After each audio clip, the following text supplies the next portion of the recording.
हावा पातल जस्तो भयो भने हेर्नु पक्रै भयो नि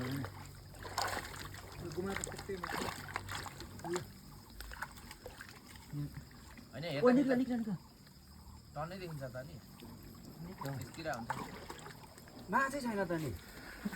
दाइले गफान नगरेछ माछै छैन नि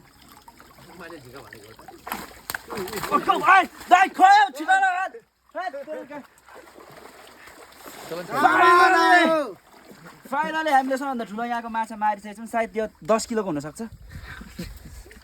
जे पनि हुनसक्छ फुत्काइ पठाउने भयो 10 पाउन्ड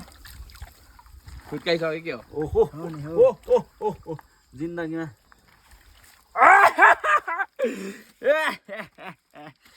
अहिलेसम्मको सबैभन्दा जिन्दगीमा मैले ठुलो माछा मारेको यो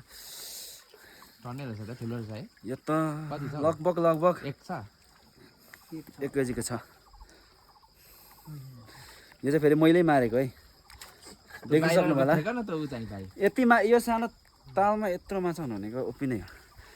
यस्तै नि अर्को दुईटा रहेछ यिनीहरू नै हो ठुल्ठुलो खोइ कहाँ छ अर्को पनि थियो ल फेरि अर्को तरिकाले यो त अस्ति पनि यत्रो थिएन त